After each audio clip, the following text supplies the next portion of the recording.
રાજ્યના મુખ્યમંત્રીની ઉપસ્થિતિમાં ₹957 કરોડના કામોનું લોકાર્પણ કરવામાં આવ્યું હતું. વડોદરા મહાનગરપાલિકા દ્વારા શહેરના સર્વાંગી વિકાસ માટે ₹957 કરોડના નવીન વિકાસ કાર્યનું લોકાર્પણ કાર્યક્રમ રાજ્યના મુખ્યમંત્રી ભૂપેન્દ્રભાઈ પટેલની ઉપસ્થિતિમાં તેઓના વરદ હસ્તે સર સયાજીનગર ગૃહ ખાતે કરવામાં આવ્યું હતું. જેમાં મોટી સંખ્યામાં લોકો ઉપસ્થિત રહ્યા હતા. તમામ વિધાનસભાના ધારાસભ્ય, વડોદરા મહાનગરપાલિકાના મેયર સહિતના મહાનુભાવો ઉપસ્થિત રહ્યા હતા.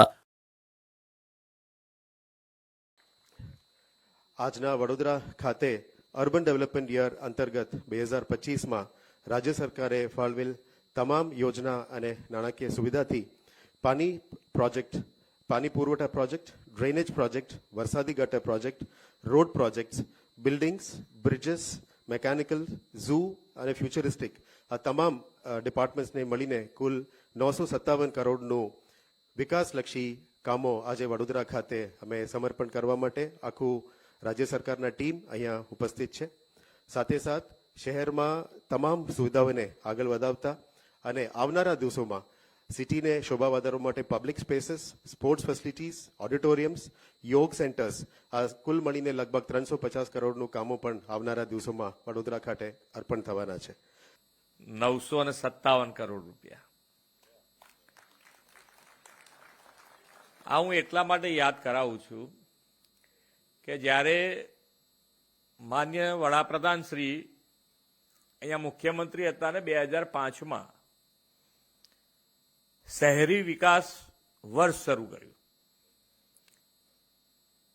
તો એ વખતે શહેરી વિકાસનું બજેટ 500 કરોડ રૂપિયા હતું. કેટલું? 500 કરોડ રૂપિયા આખા રાજ્યનું. અને આજે આપણે એક જ શહેરમાં 957 કરોડ રૂપિયા એક દિવસે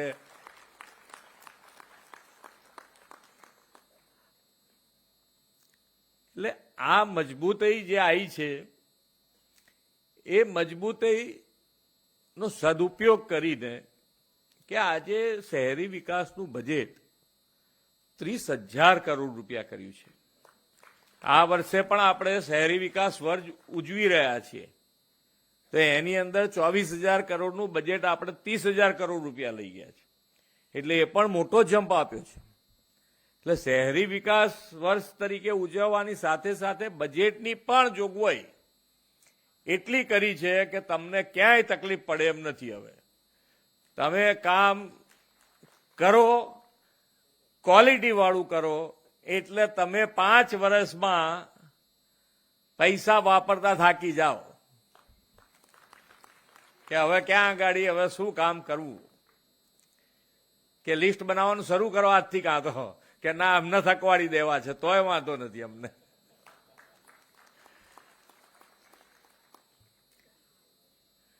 પણ જે માનનીય વડાપ્રધાન શ્રીનું વિકસિત ભારત અને વિકસિત ભારત માટે વિકસિત ગુજરાત, તો આ સંકલ્પ પૂરો કરવા માટેની નેમ સાથે આપણે બધા આગળ વધી રહ્યા છીએ. તો આની અંદર પણ આજે સવારે હું સુરત જિલ્લાના એક નવનિર્મિત તાલુકો અંબિકા, ત્યાં આંગાડી રાષ્ટ્રીય આદિવાસી ઉદ્યોગ મેળો 2025 એ લોકોએ આના પહેલા એક કર્યો તો આ બીજો કરી રહ્યા છે. મારું કહેવાનું તાત્પર્ય એટલું છે કે નાનામાં નાનો માણસ આજે આદિવાસીમાં આ જે ફેર થયો છે રાષ્ટ્રીય કક્ષાનો, અને એની અંદર 400 જેટલા સ્ટોલ લાગ્યા છે. આજે છેવાડાનો માનવી પણ આપણી મુખ્ય ધારામાં જોડાઈ રહ્યો છે. એ આપણા માટે ગૌરવની વાત છે, આપણા માટે આનંદની વાત છે. માન્ય વડાપ્રધાનશ્રીએ જ્યારે પણ આ આદિવાસી પટ્ટાની વાત કરીએ તો એક વખત ત્યાં સાયન્સ કોલેજ પણ નહીં. સાયન્સ ભણવું તો ભણવું કેવી રીતે?